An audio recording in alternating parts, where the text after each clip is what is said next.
Shalom Bapak Ibu dan saudara-saudari yang terkasih. Firman Tuhan yang akan kita renungkan di hari Minggu tanggal 2 November 2025 terambil dari kitab Nehemia 1 ayat 1 sampai 11. Bunyinya, doa Nehemia bagi orang Israel. Kisah Nehemia bin Hakalia. Pada bulan Kisleu tahun ke-20, ketika aku ada di Puri Susan, datanglah Hanani, salah seorang dari saudara-saudaraku bersama beberapa orang dari Yehuda.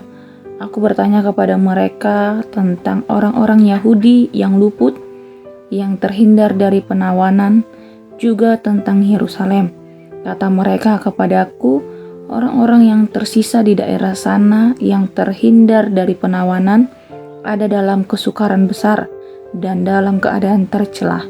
Tembok Yerusalem telah terbongkar dan pintu-pintu gerbang telah terbakar. Ketika aku dengar berita ini, aku pun duduk menangis dan berkabung selama beberapa hari. Aku berpuasa dan berdoa ke hadirat Allah semesta langit. Aku berkata, "Ya Tuhan Allah semesta langit, Allah yang maha besar dan dahsyat, yang berpegang pada perjanjian dan kasih setianya terhadap orang yang mengasihinya dan menaati perintah-perintahnya. Berilah telingamu, bukalah matamu, dan dengarkanlah doa yang hambamu panjatkan ke hadiratmu siang dan malam bagi orang Israel, hamba-hambamu itu, dengan mengakui segala dosa yang kami orang Israel telah lakukan terhadapmu. Aku dan kaum keluargaku juga telah berbuat dosa. Kami telah sangat bersalah terhadapmu dan tidak menaati perintah-perintah, ketetapan-ketetapan dan peraturan-peraturan yang telah kau perintahkan kepada Musa hambamu. Ingatlah akan firman yang kau sampaikan kepada Musa, hambamu itu demikian. Bila kamu berlaku tidak setia, kamu akan kucerai-beraikan di antara bangsa-bangsa. Tetapi bila kamu berbalik kepadaku dan tetap menaati perintah-perintahku serta melakukannya, maka sekalipun orang-orangmu yang terbuang ada di ujung langit, aku akan mengumpulkan mereka kembali dan membawanya ke tempat yang telah kupilih untuk membuat namaku tinggal di sana. Bukankah mereka ini hamba-hambamu dan umatmu yang telah kau bebaskan dengan kekuatanmu yang besar dan tanganmu yang kuat? Ya Tuhan, berilah telingamu kepada doa hambamu ini dan kepada doa hamba-hambamu yang ikhlas, takut akan namamu. Dan biarlah hambamu berhasil hari ini dan mendapat belas kasihan dari orang ini. Ketika itu aku ini juru minuman raja." Ya Bapak Ibu dan saudara-saudara yang terkasih, tema firman Tuhan yang kita renungkan pada hari Minggu ialah Tuhan mendengar seruan umatnya. Ditangihon debata do anggu-anggu naposona. Bapak Ibu, saudara-saudari yang dikasihi Tuhan, setiap anak-anak Tuhan pasti pernah berada di titik permasalahan yang dimana jalan satu-satunya yang bisa kita lakukan hanyalah berdoa. Di saat tangan tak sanggup lagi menggapai impian, kaki tak sanggup lagi melangkah, dan bibir tak sanggup lagi berkata-kata, yang dapat kita lakukan hanyalah diam dan menangis. Bapak Ibu dan saudara-saudara yang dikasihi, itulah yang dialami oleh Nabi Nehemia ketika ia mendengar kabar bahwa tembok Yerusalem telah runtuh dan bangsa Israel hidup dalam kehinaan. Ia tak punya kuasa untuk segera memperbaikinya, tapi ia tahu bahwa satu hal, dan ia ingat satu hal, bahwa Allah mendengar seruan hambanya yang berseru kepadanya dengan hati yang tulus. Untuk itu Bapak Ibu dan saudara-saudari, saya membaginya menjadi 4 poin penting. Yang pertama, Tuhan mendengar hati yang peduli. Tuhan mendengar hati yang peduli. Bisa kita lihat dari ayatnya yang pertama hingga keempat. Bapak, Ibu, dan saudara-saudari, Nehemia hidup dengan nyaman dan aman di istana. Tetapi ketika mendengar kabar buruk tentang bangsanya, hatinya sangat hancur. Ia menangis, berpuasa, dan berdoa kepada Allah. Di ayat 4 dikatakan, "Ketika aku dengar berita ini, aku pun duduk menangis dan berkabung selama beberapa hari. Aku berpuasa dan berdoa ke hadirat Allah semesta langit." Bapak, Ibu, saudara-saudari, Tuhan akan mendengar doa orang yang hatinya selaras dengan beban hati Tuhan. Nehemia tidak berdoa demi dirinya sendiri, tetapi untuk kemuliaan Tuhan dan pemulihan umatnya. Yang menjadi pertanyaan bagi kita sekarang ini adalah, apakah kita masih peka terhadap penderitaan yang orang lain alami? Apakah kita masih berdoa bukan hanya untuk kebutuhan pribadi kita, tetapi untuk orang lain juga dan untuk pekerjaan Tuhan? Mari kita renungkan di dalam hati kita masing-masing. Poin penting yang kedua, Tuhan mendengar doa yang disertai pertobatan. Dapat kita perhatikan ayat 5-7. Bapak, Ibu, dan saudara-saudari yang dikasihi oleh Tuhan Yesus Kristus.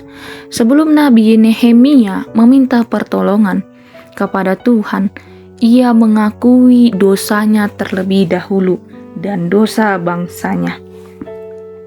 Dikatakan di ayat 7, "Kami telah sangat berdosa terhadapmu dan tidak mentaati perintah-perintah, ketetapan-ketetapan dan peraturan-peraturan yang telah kau perintahkan kepada hamba-Mu Musa."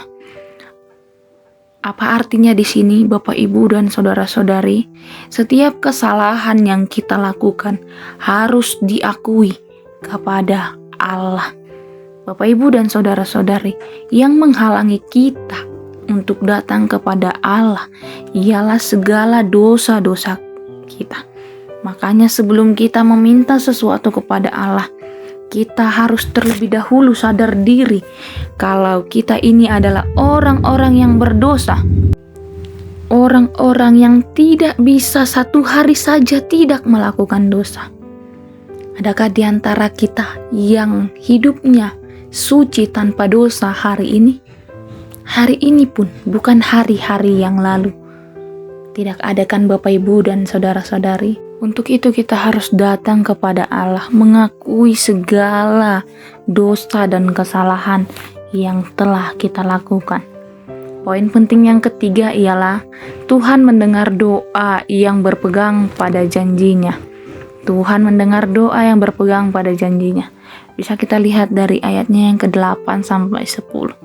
Bapak, Ibu, dan saudara-saudara yang terkasih, Nehemia berdoa sambil mengingatkan Tuhan pada firman-Nya. Dikatakan, "Ingatlah akan firman yang kau perintahkan kepada Musa."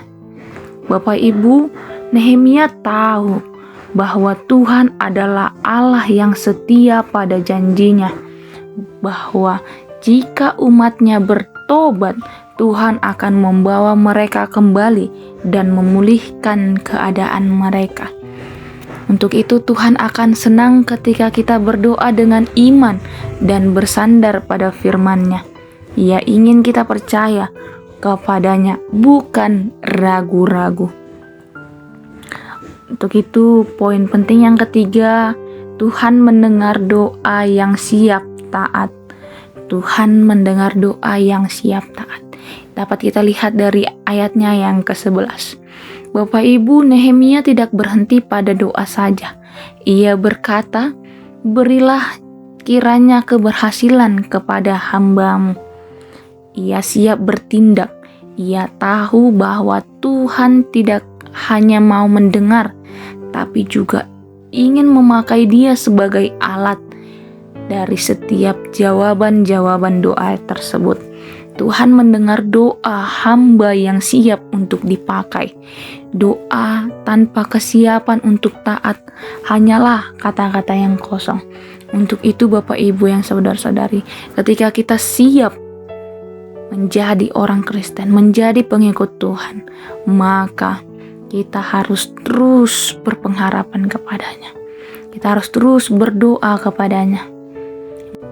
Yang menjadi penutup bagi kita dari kisah Nehemia, kita belajar bahwa yang pertama, Tuhan mendengar hati orang yang peduli. Tuhan mendengar hati orang yang peduli. Yang kedua, Tuhan mendengar doa orang yang mau bertobat. Yang ketiga, Tuhan mendengar iman yang berpegang pada janjinya. Dan yang terakhir, Tuhan mendengar ketaatan hamba-Nya. Ketika doa kita naik dengan tulus, Tuhan tidak akan tinggal diam.